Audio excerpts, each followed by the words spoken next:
All right, what's going on, y'all?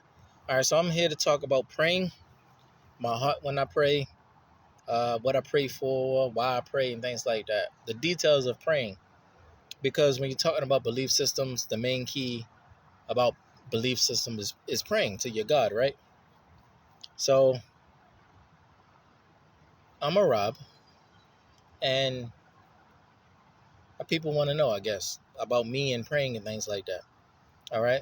Now, when I was in school, uh, my yeshiva school, I don't say yeshiva, my yeshiva school, I prayed 3 times a day.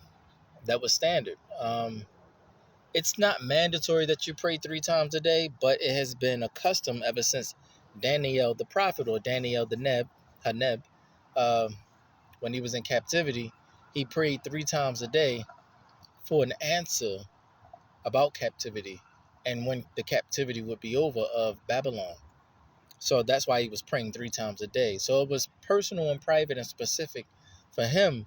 And people kind of like adopted the concept to make it seem like it was mandatory to pray 3 times a day, which is not, but it's only mandatory to pray twice a day for a man. For a woman, once a day. All right? You don't want to put too much heavy burden on your heart. Also, you want to make sure it's not necessarily the quantity of praying, it's the quality, right? Um, it's all about the state of your heart and the energy that's coming forth from your heart before you pray and while you're praying. So when I graduated and came back to America and I ended up working, I ended up doing cable. I prayed twice a day. Sometimes I didn't even have time to pray in the morning because it's like so early I have to get up and I will be so tired working 6 days a week, 10 hour, 11 hour shifts. Is you get very, very tired, you barely eat and get in the shower. So what I would pray is very short prayers, and then I would get in the bed. Um, and if I'm extremely tired, I would just say one small thing: Most High Father, Your desire be done, and then I would go to sleep. Um, that's how bad it got when you're talking about overwork, slave work, stuff like that. But if you're talking about you have time and things like that, you can pray 3 times a day. That would be the max if you're talking about the most that you've ever seen in the scriptures that you've seen a man pray. It's 3 times a day. But when you wake up in the morning, mid and highest in the sky, 12 noon, and before you go to bed. So 3 times a day you're praying because you're really searching for an answer about something. You're really looking for an answer about something. Also, the deity or the God that you serve has to be the true God. You can't be calling on the wrong God, right? Or otherwise your prayer may get hindered, may not get answered, many different things like that. Um, you may never even get an answer, things like that. So, the state of my heart when I go into praying. When I'm going into praying, I'll sit first, or I'll wait first, and I'll get my heart in the energy of we don't deserve to exist. Like mankind doesn't deserve to exist anymore. So we don't deserve to come before the face of the Most High. That's the state of heart that I go into, as well as the state of heart of my desire is to fully obey the Most High Father of every instruction that He give, all of His instructions, His Torah and things like that. My desire is to obey them fully. So with my desire connected with the heart of we don't deserve to come before His face because He really want to erase mankind. So there's really nothing that He really want to do for mankind. So it's an individual thing. So I come with those two states of heart. So I just pour out my heart, and it's almost like bowing my soul to the point where I become prostrate. Not my body, I bow my soul. I wait first, get in a state of heart, make sure my soul is bowed to the point of prostration, laid flat on the ground, not seeing His face, or dare not lift up to see His face because we don't deserve to exist, right? So I get my soul in a prostrate position as far as my heart, very, very lowly, very, very humble. very meek. Um, then I'll pray. Um, so that whenever I pray, whatever I say, it's coming with that state of heart. So that I'm not in any kind of way boasting, raising my voice, coming with a bad energy, making it seem like I'm stomping my foot down or demanding something, or trying to remind him that, remember you promised that if we obey you, you would give us that. Like, I don't want to say nothing like that. And I don't. I understand that he doesn't want to continue this creation called mankind. So I never come in the position of, God, you said in your word, you promised us this, that, and this, that. Yeah, we see that. But do we really deserve that? Look at the world we live in today. Men want to be pregnant, you know what I'm saying? And all kind of shit we got going on. You know what I'm saying? So be careful when you come before him in this time. You wanting to pray, he got to look down at you. And your next door neighbor could have had a vasectomy just now. So be humble when you come before him. Don't come boastfully wanting something, or you having bad life issues or whatever the case. So you want to come before him saying, I'm doing the best that you told me, or I'm doing what you say do. So you promised that you would, not forsake us or leave us. Never do that. Um, Never do that, because we also know that he rewards us good. He also rewards us evil. He'll allow things to happen to us that are not pleasant. So we have to understand that as well. So always come in a humble heart. Just like it tells us, do not exalt yourself to the king, but sit humbly and let the king, lift you up or be exalted. Wait to be exalted. Don't exalt yourself. So when you're talking about praying, don't lift up your heart and speak proudly, you know, and speak, proud words of I've been faithful to you and things like that. Always stay humble, and then let him lift you up. So that when you thank him for the, be grateful for the things that he gave you, it comes with a more pure heart. So, but there are ritualistic prayers, like, the Psalms. There's certain Psalms that you pray, and certain prayers that you pray, like the Talit prayer. Before you pray, you say your Talit prayer, put your Talit on. Certain prayers you do about the washing of the hands, the Natarat Hayadim, the Shammai. You know, if you did just eat, we pray after we eat. You can pray before you eat.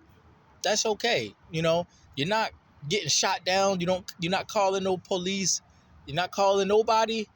Not even, what I'm saying? Nobody's coming to kill you or fuck you up or throw you in jail for praying before you eat. But it's mandatory to pray after you eat, okay? So if you want to pray before or pray after, that's okay. You could say, um, sometimes people could pray about food even if they're fasting. Like, you could be fasting, right? And you could say a prayer, like, a prayer of thanks for the times that he did feed you. Thanks for the times you did feed me and provided for me and made sure food was on my table and for me to eat. Thank you so much. But you're fasting. You know what I'm saying? So it's not just that. You can pray for the thanks of food before you eat, on days when you're fasting, or at any time. But when you're definitely eating and after you're done eating, you thank him for filling your food, filling your stomach up. And I have a specific prayer. Um, it's Barukath Gadolab. I say Gadolab as to say grandpa. I say grandpa. I make mine personal. Y'all might say Hashem, Bashem, Adonai, Elohim, Allah. I'm not impersonal. I'm very personal. That's how humble my heart be when I come to the Most High. That I say grandpa, grandfather. So I don't know about y'all, but when I say grandfather, I feel like he's hearing me. Or grandpa, I feel like he's hearing me. I feel connected. But if I feel like saying Hashem or Bashem or Adonai, Elohim or Allah, I don't feel connected. I feel like I'm being disrespectful. Or I'm not really personal with him. I'm not really serving him like I could. I'm just like doing ritualistic stuff to show that I obey him or something, but it's not really like a personal relationship type of thing. It's hard to explain to y'all. But unless you're the type of person that's like me. But I do pray. I said, Baruch Gadalab, Adon Ha'olamim, Elohinu. Bruku la'olam ba'ed. Ashabare kol. Debadim tob la'akal. Who creates all things good to eat. Okay, so debadim is words also, it means things. Okay, so who creates all things good to eat? And of course, I'm not saying all things good to eat, all things that are good to eat. Asher. Okay, kol debadim asher tob la'akal. All things that are good to eat. Um,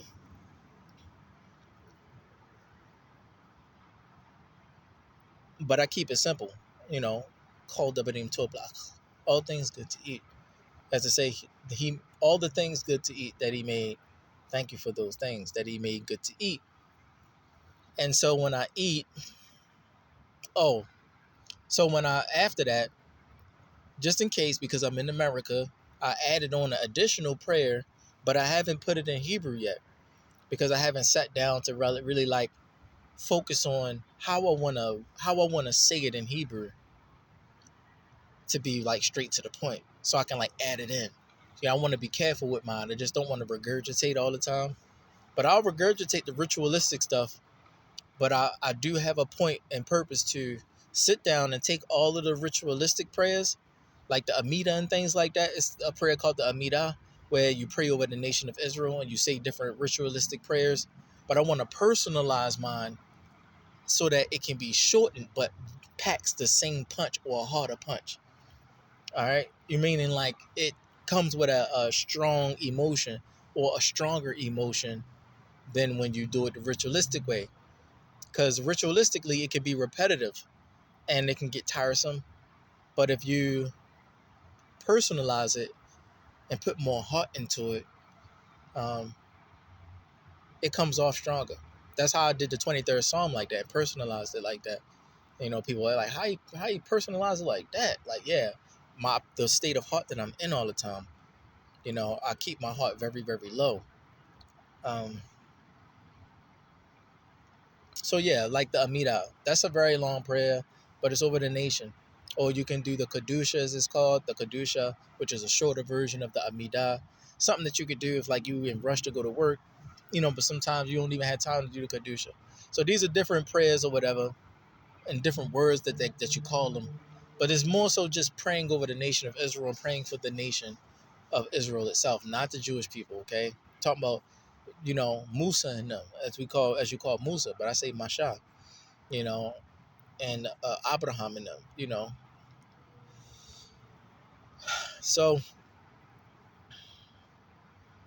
what I say after I eat also is not just all things good to eat, but I say um, anything unlawful in the food that I know not of, let it not be held against me. Anything right to do that I'm not able or capable to do, please let it not be held against me. Because when you're a slave in a place like America, you learn to pray like that and put the weight of things that you cannot do or are not able to do. They'll disable you. America will disable you from being able to live a sufficient life or to live like a man is supposed to live by providing and protecting and taking care of his family. They'll strip you of that ability. And a woman will leave you thinking that you're a lazy man or you're a no good man. You don't do shit. You need to get up off your butt and go do something. They fully ignore the fact that you got disabled by the government or something like that. You know, so that's something for women to know in other nations about us slaves in America. The reason why we look like no good ass men is the slavery. We have somebody, a power over our head, a nation of people that disables us and enables us depending on how their emotions feel. It's not necessarily based on truth or religion or anything like that. Even though it says that freedom of religion, it's based on how they feel about you. You know, you could be a woman with a hijab on. As long as you sucking this man's dick over here, your husband can get a job. That's how it is in America. It's fucked up. It's all perverse. So that's why I pray like that. Anything unlawful that I know not of, because I know that I still have a lot of studies to do, and that was cut. I wasn't able to go into deeper studies, rabbinic studies. So I say anything unlawful I know not of, let it not be held against me. Okay. Anything right to do that I'm not able or capable to do, please let it not be held against me. Okay. And that goes with just being homeless and just, it's simple. So even when it comes to teaching if I go into the Torah, or if I go into any kind of ancient text or script, and it might be a little off or something like that, or got a little poison or got a little dirt in my water, fresh water, I put it on copyright. That's another reason why I say that. Anything right to do that I'm not able to do, which goes with anything that I'm teaching that I learned that was twisted up by someone in the past. They could have perverted the truth some kind of way, you know, and made it sound different or whatever. It puts the weight of that guilt on the person that twisted it up and not just stayed within the lines. It's like you have a coloring book. All right, you have a coloring book and you're coloring, but you're coloring a monster. And you don't know yet that you're coloring a monster or whatever the case. You don't know what you're doing, or connect the dots. It's put to connect the dots. And you don't know what the picture is going to be. You're just going 1, 2, 3, 4. You're just trying to find the numbers to make sure you connect the right numbers and keep the numbers in order. You don't want to, connect 4 to 6 and skip 5. You want to make sure you get all the numbers in order, right? But if the picture turns out funny and you drew a funny picture, you put that on the person that made the book and put that picture in there and connected the dots like that, you know, so that when you draw it, you drew a funny picture that is not proper or appropriate. So you put the weight of that guilt on the copyright people, the scribes, the translators that translate these ancient texts and put it into new languages. You put the weight of that on them, all right? Now, the truth is always the truth, regardless of how somebody might pervert it, twist it, this, that, and the third. The originality of it is that it's the truth. That's all we worried about. Is this the true way? As far as all of the obstacles and all of the bullshit that's in the way, okay, we can deal with that. As long as we know that this is the true way to the true creator, regardless of if it was tampered with or not. You could have something that was never tampered with, but it could be a whole lot. So we're not concerned with, you know, too much if something was tampered with or not, or how old something is or not, as far as the text goes.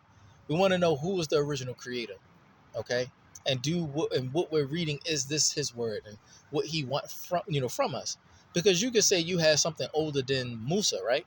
There's something older than Musa, you know, and then you could say, well, the Noahide laws is also older than Musa.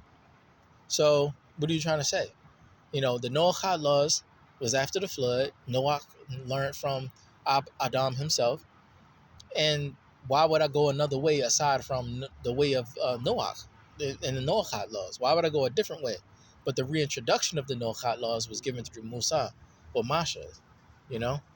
So it's not it's necessarily how old the text is.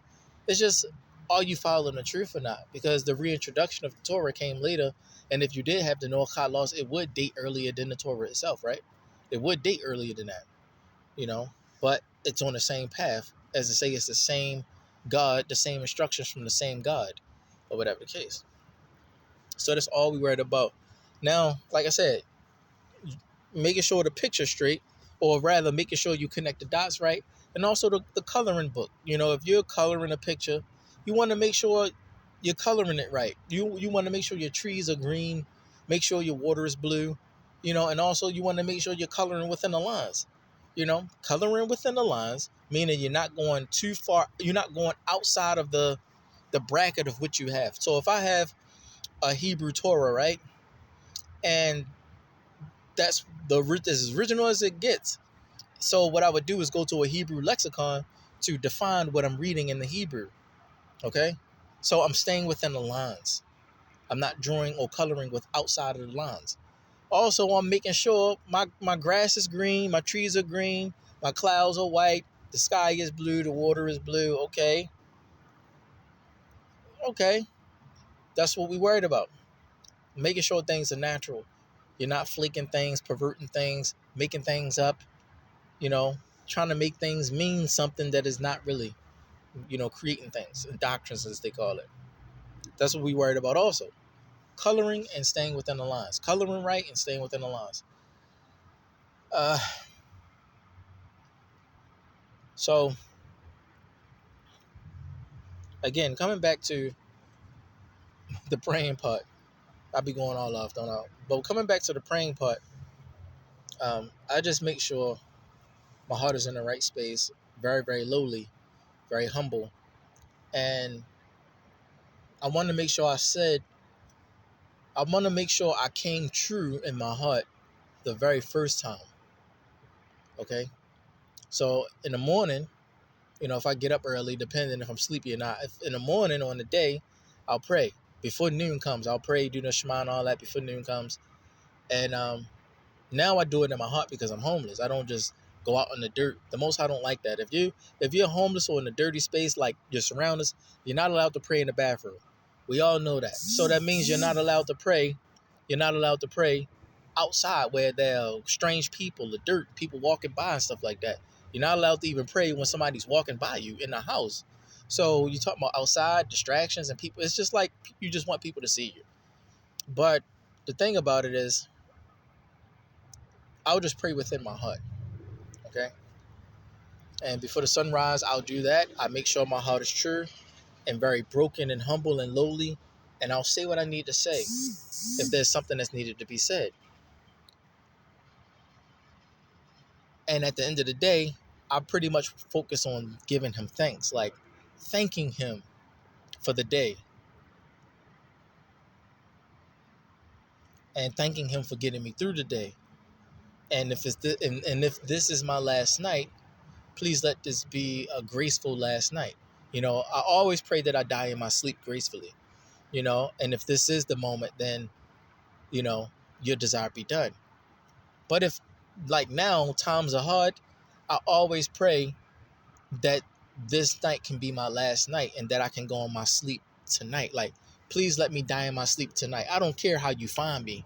I don't care how you find me butt naked with my dick wrapped up with a towel and I just bust a nut on it. I don't care how you find me, you know. But I pray that this night is my last night. When I'm suffering, people messing me up, fucking my life up.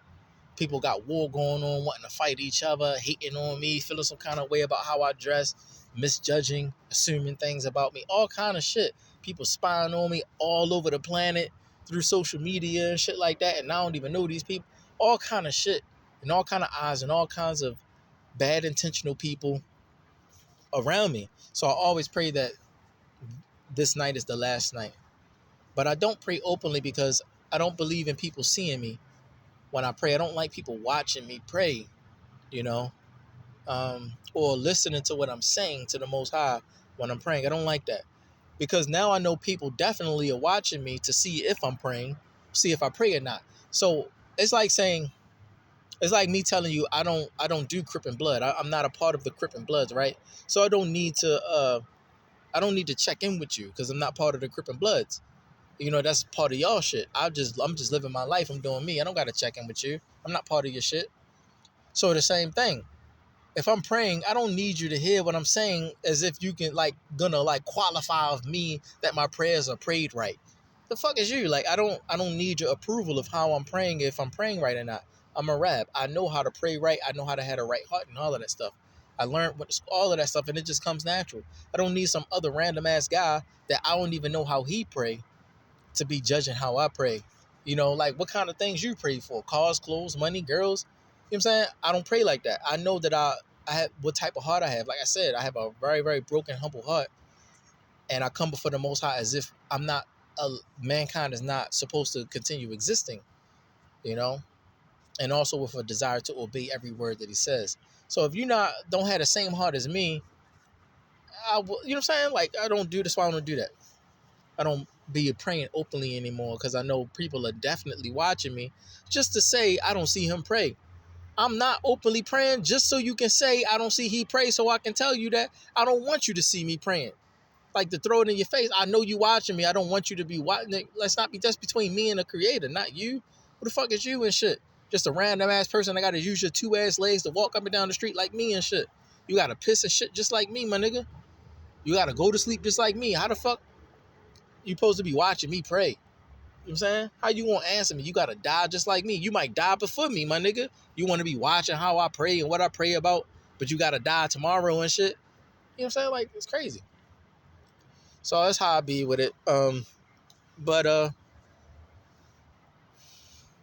so yeah. I do pray a long time sometimes when I have my days off. I'll pray a long time. It's kind of like I'll pray for the nation of Israel and really dedicate myself for praying for the nation of Israel when my days are off. Just kind of get my voice out there because I know the Most High hear my voice. I know He hear other people's voices too in the planet, but I know He hear mine as well. So I just jump in there like with everybody else, like jumping into prayer with everyone else and letting my voice be heard, you know, letting the Most High know I'm checking in, you know, for the nation of Israel as well. After I do the ritualistic prayers for the nation and things like that, I'll pray personal prayers. Okay. Um, like if me and my wife is praying, I'll say my personal prayer after the ritualistic prayer.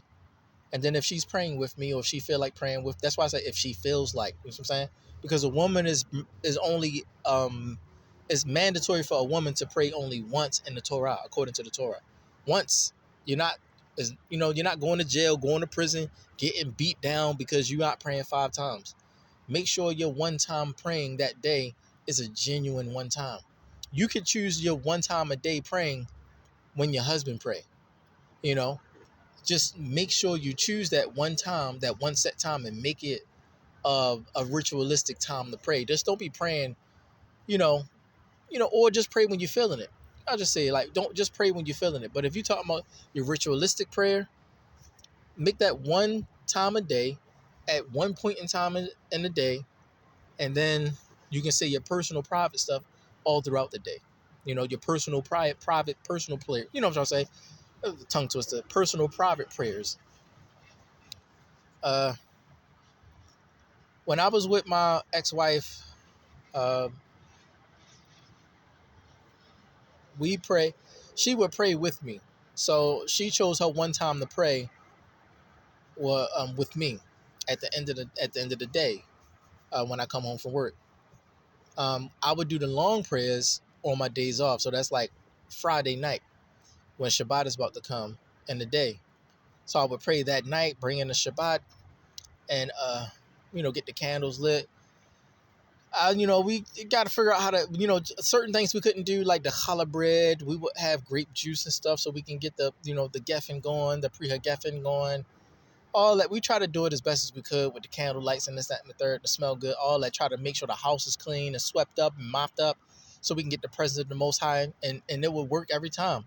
Every time I'll come home from work on my day off is tomorrow, the next day, I would sweep, mop, wash, make sure my daughter's okay, that Pampers is all changed and all of this and all that. Make sure my wife is okay. Make sure the food is cooked. We got the food cooked for tomorrow for the Shabbat. All that prepared and stuff like that. Sitting. And dishes are cleaned up. Everything is good. Cobwebs are gone. All that stuff is good. Then we pray. And once we finish praying, we could sit together, read together, or just do our own separate thing. She could be reading and studying a different thing. I could be studying, working on something different. It depends, you know. Uh, and if I feel like doing like a class lesson or doing like a video, I'll just do the video and she'll sit there while I'm doing the video. I lost those video footages on my Facebook. They deleted them, but I do have video footages in the archives of Facebook with my wife and my daughter in there when I was like doing a Passover teaching, and I was doing different other kinds of teachings, and she's there in the video so that you can clearly see I'm with my wife and I'm not full of foolishness. So you can go into the archives, y'all secret private agent people. Go into my Facebook archives that was deleted, and you can see those records. My daughter and stuff in the background and stuff interrupted me and stuff. I wish I had that. I could like use that video footage. But yeah, things like that. Um, and we would pray. So it take me like a ritualistic prayer about 35, 40 minutes, depending, you know. Um, and that would be that, you know. Uh, but I'm more so concerned about um, the weight of my heart. Like if I'm going through a lot of pain in the day or going through a lot of pain throughout the week, I'll humble myself down. Like I said, get my heart in position, really focus on what I'm feeling in my heart before I say something. and then lift up my heart to the Most High, and then say what I need to say. The best prayers are always said within your heart, but you can speak openly and use words, but you know, you can just use your heart, you know, while you prostrate on your bed and things like that. You say the most sensitive, personal stuff in your heart when you prostrate on your bed about to go to sleep. You could be crying and all kind of stuff. And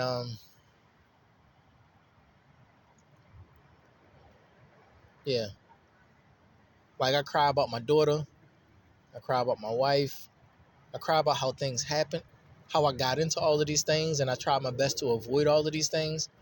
I cried to the Most High about how these things happened to me when I did everything to avoid these things, how I did not deserve, like, not necessarily saying I didn't deserve it, but I was asking, like, what did I do to deserve to fall into such traps like this? Like, and I always say it must have been something that I did before I was born, to why the Most High is allowing me to go through this.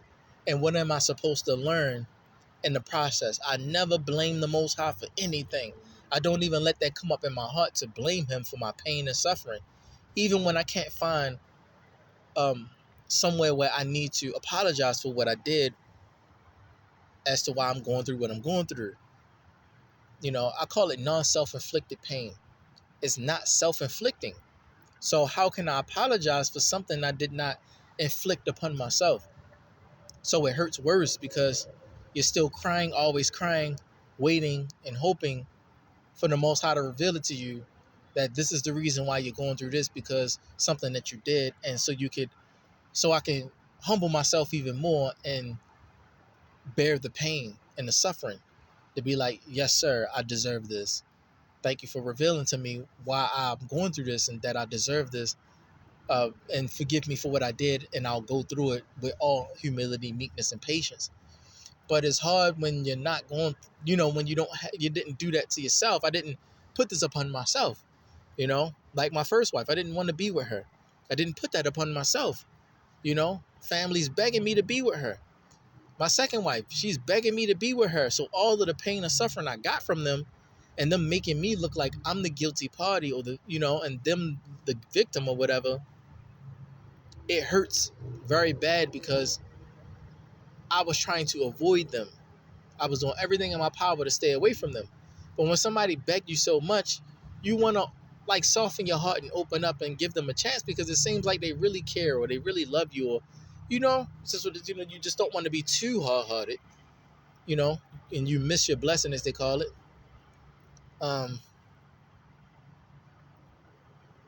Or you miss the opportunity to help someone. So I don't want to be too hard-hearted. But at the same time, I don't be wanting to, put myself in situations I feel like I know is going to be a problem.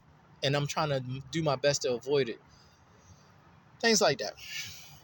So I pray for things like that. So what I'm going through now, through how I pray is how I learned that if I'm going through it because I put this upon myself, or I'm sacrificing for someone. And if it's worth sacrificing for. The children are always worth sacrificing for. The young people are always worth sacrificing for. So that's why I'm not complaining. The children are always worth sacrificing for, so that they may have a fair chance. So it can never be said that they didn't have a fair chance to come and find the Creator, or they were not covered for properly, so they could not learn of the ways of the Most High. Things like that. So I'm sacrificing. But at the same time, it's like, that's how I pray, man. I always pray like that. The Most High cut me off from crying over my daughter, because if I cry over all of the pain that I have that's non-self-inflicting, that I did not inflict upon myself, I would die from the pain. I would die from crying and die from the pain. So the Most High cut it so that I would not bear it in my flesh. He bears it for me. And that way I don't overly cry every night. I'm not overly in heart pain. I do have heart pains. I have heart palpitations. I have minor strokes sometimes. My heart does in and out sometimes through the pain that I have, that I did not inflict upon myself, because I can't find a reason to apologize or find a reason of why I'm going through this, and no one wants to help me. They're more like, you're a grown man, so, but it's like, yeah, I'm a grown man, so I make sure I don't get myself into problems and stuff, but problems keep coming to me to find me. How do I avoid these problems when I'm doing everything to avoid them and they keep coming to me? So that's pretty much what I'm saying about that. But yeah, so this is for like people like Aber and all of y'all Muslima sisters. You just want to know, like, if you did come into the Torah, like, how was the prayer? What are the rules on that and things like that? And could we still be together and things like that? So that's what you need to know.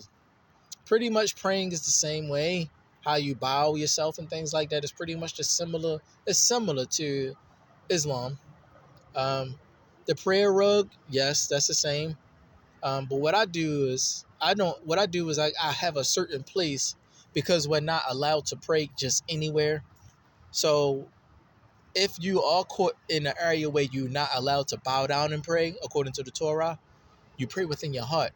Okay, you go into your secret place, go into your closet and pray, meaning go into your heart and mind and pray.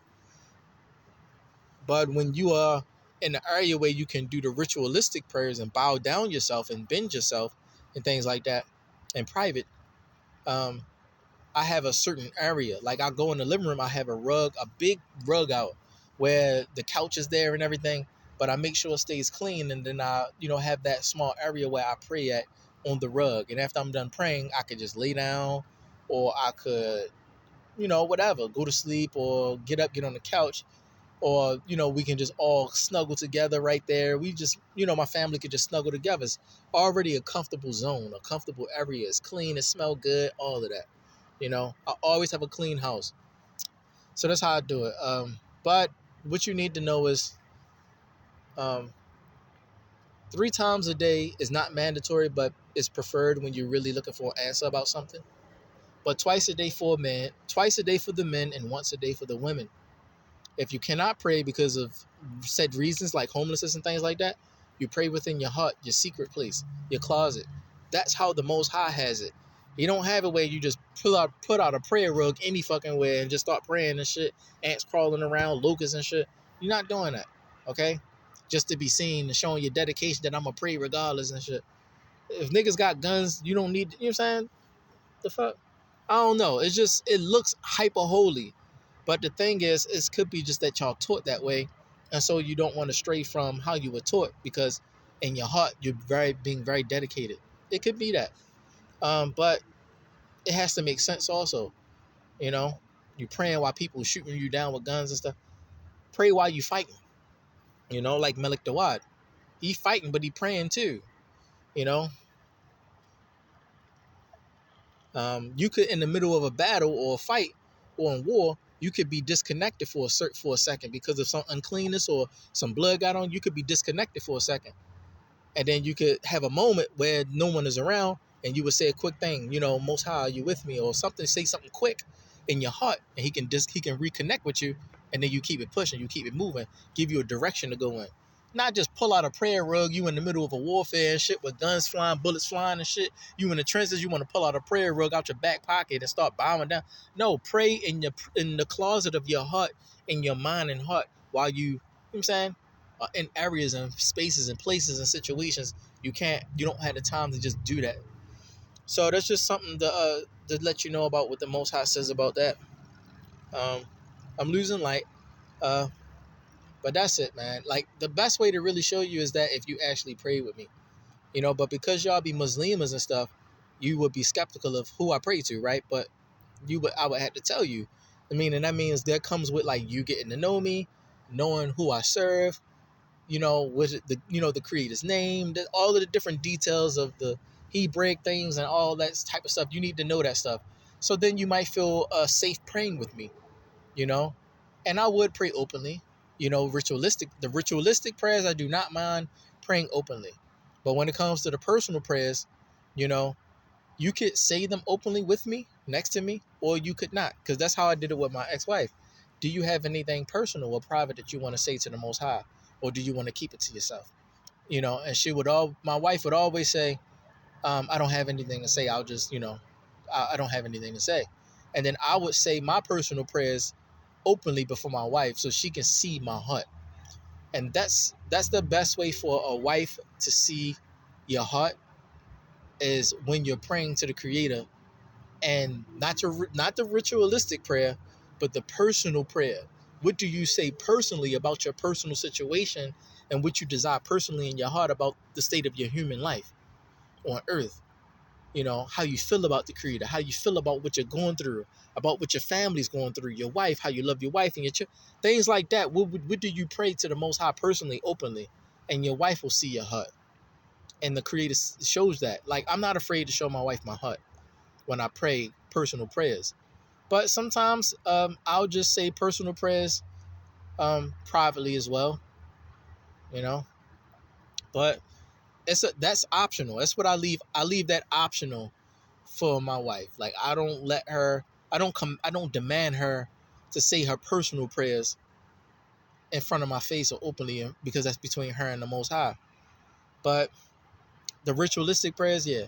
If you want to pray with me, and that's her one time a day that she's praying, yeah, let's pray together. Let's get that one time out for you. You know, this could be my first or second, you know, whatever the case. And that's that. Once you get that out, you good. You just say personal stuff in your heart throughout the day, you know, if you feel it. But all of that, if you got a lot of time on your hands and you feel like praying, go ahead. It's not mandatory. It's just you feeling it. But we talking about mandatory stuff here. But if you feeling it, you can pray more than 5 times a day. If you feeling it, saying small little things here and there and there and here, you could really be feeling it. It could be a hard time, war going on, bombs dropping, you lost a lot of loved ones. You could be really feeling it, you know?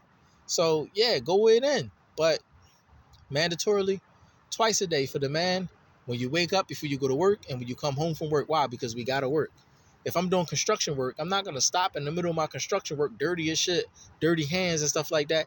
Talk about I'm coming before the Most High praying with a dirty face. No, just pray in your heart. When you get home and you get clean, washed up, get all the dirt and dust off you and stuff like that. Your feet ain't stinking and all that. Get all of that dirt off you. Then when you pray, the Most High looks upon you. That's something that you need to know also. The Shekinah, as you call the Shekinah, Shekinah glory, she looks upon the cleanliness as well as the cleanliness of your heart. So at the best of your ability, keep a clean space.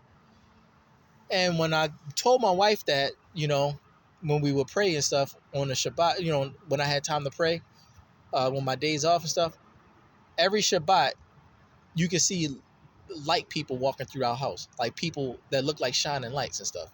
They just be walking back and forth, bopping like they in the hood or something. You walking with a bop and all that, but you a whole light person or angel or something like that, just walking through the house chilling and stuff, you know, and it's pitch black dark in the house, but you see lights walking around, you know, and then you open your eyes, it's like, ain't no light at all, no cars flashing light, nothing. It's just you in the house, it's dark, it's quiet, you just prayed, it's clean in the house, it smell good, it smell like pine sol on the floor, it smell good in the house.